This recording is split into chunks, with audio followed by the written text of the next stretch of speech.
सभी सर्व समाज के क्षेत्रवासी महापंचायत कर सर्वसम्मत से ये शपथ लेते हैं कि जाटव समाज से ना कोई संबंध रखेंगे, ना कोई सारोकार रखेंगे, ना ही जमीन जोतने के लिए देना, ना ही अपनी जगह में आने जाने देंगे।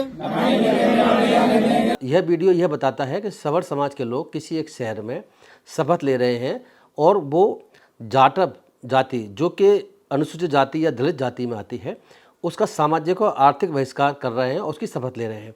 अब सवाल ये है कि क्या ये शपथ जायज़ है, लीगली वैलिड है, क्या कॉन्स्टिट्यूशनली है, क्या ये संभव है कि सवर्ण समाज जो कि सो कॉल्ड जनरल समाज कहा जाता है उनके लोग दलितों की किसी जाति, इस केस में तो हम देख रहे हैं कि वो जाटव जाति की बात है, क्या दलितों की किसी भी जाति के खिलाफ इस तरह के सामाजिक और आर्थिक बहिष्कार की शपथ ले सकते हैं और ये कर सकते हैं?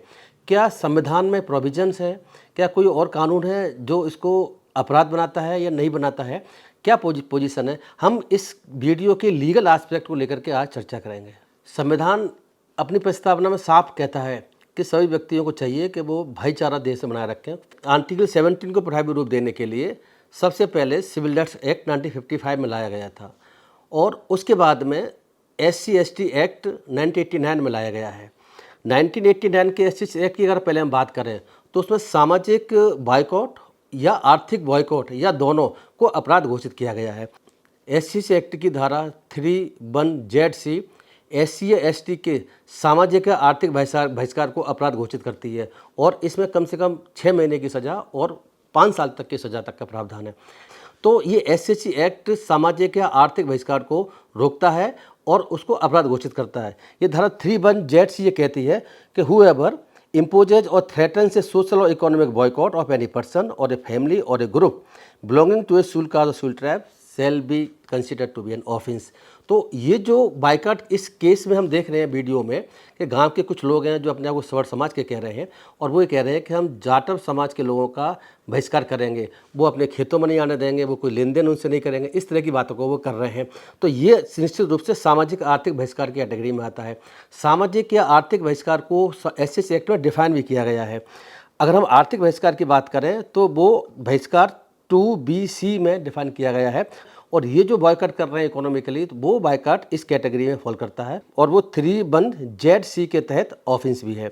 इसी तरीके से सामाजिक बायकॉट की जहाँ तक सवाल है तो उसको 2EB में डिफाइन किया गया है। सामाजिक बायकॉट भी SC या ST किसी व्यक्ति का जनरल के किसी व्यक्ति के द्वारा नहीं किया जा सकता और करता है तो वो ऑफेंस माना जाएगा। तो इस केस में देखें तो उन्होंने सामाजिक और आर्थिक बहिष्कार की शपथ ली है और आगे उन्होंने ये भी कहा है कि वो इस शपथ को इसी तरह शपथ को ज़िले में और जगह भी ली जाएगी और जगह भी इसको प्रचार प्रसारित किया जाएगा। ये जो शपथ ली गई है सवर्ण समाज के लोगों के द्वारा, ये शपथ न केवल SC एक्ट के तहत ही ऑफेंस की कैटेगरी में आती है बल्कि BNS के तहत भी ऑफेंस की कैटेगरी में आती है। BNS के ये न केवल 196(1) के तहत अपराध है बल्कि 353(2) के तहत भी ऑफेंस है। और कोई व्यक्ति ऐसा कोई काम करता है जिससे कि दो जातियों के बीच में अगर किसी तरीके की फीलिंग ऑफ एनिमिटी आती है, डिसहार्मनी आती है, हेटेट बढ़ती है या इलविल होती है जिससे कि दोनों के बीच में किस तरह का डिफरेंस पैदा करती है, तो उस स्थिति में वो अपराध घोषित किया गया है और 196(1) BNS और 353(2) BNS के तहत ही स्पेसिफिक ऑफेंस भी है। तो न केवल SC एक्ट के तहत ही ऑफेंस है बल्कि BNS के तहत भी ये ऑफेंस है। ये शपथ ली गई है वो एक और कानून के तहत अपराध है और उस कानून का नाम है प्रोटेक्शन सिविल राइट एक्ट 1955। इस एक्ट के तहत भी ये ऑफेंस है।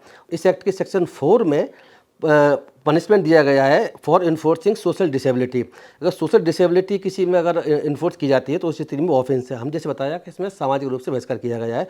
इसी तरह के सेक्शन 6 है जो ये कहता है कि punishment for refusing to sell goods और रेंडर सर्विस। किसी व्यक्ति को कोई सामान बेचना या कोई सर्विस देने से मना करता है जो और लोगों को दी जाती है तो मना कर देता है तो वो भी इसमें ऑफेंस बनाया गया है। इस तरह के सेक्शन 7 भी अट्रैक्ट होता है इस एक्ट का जो कहता है कि punishment for other offences arising out of untouchability. Untouchability के आधार पर जो ऑफेंसेस हैं उसके लिए पनिशमेंट इसमें दिया गया है। सेक्शन 7 का 1C ये कहता है कि whoever by words either spoken or written or by signs or by visible representation or otherwise incites or encourages any person or class of person or the public generally to practice untouchability in any forum whatsoever। हमारे हिसाब से ये जो शपथ ली गई है, जिन लोगों ने शपथ ली गई है वो लोग संविधान के आर्टिकल 17 के तहत असंवैधानिक काम कर रहे हैं, नंबर 1। दूसरा, SC एक्ट की धारा 3(1)(z)(c) के तहत ऑफेंस कर रहे हैं।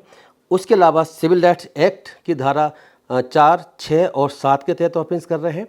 इसी तरीके से जो बीएनएस की धारा 196(1) और 353(2) के तहत भी ऑफेंस कर रहे हैं।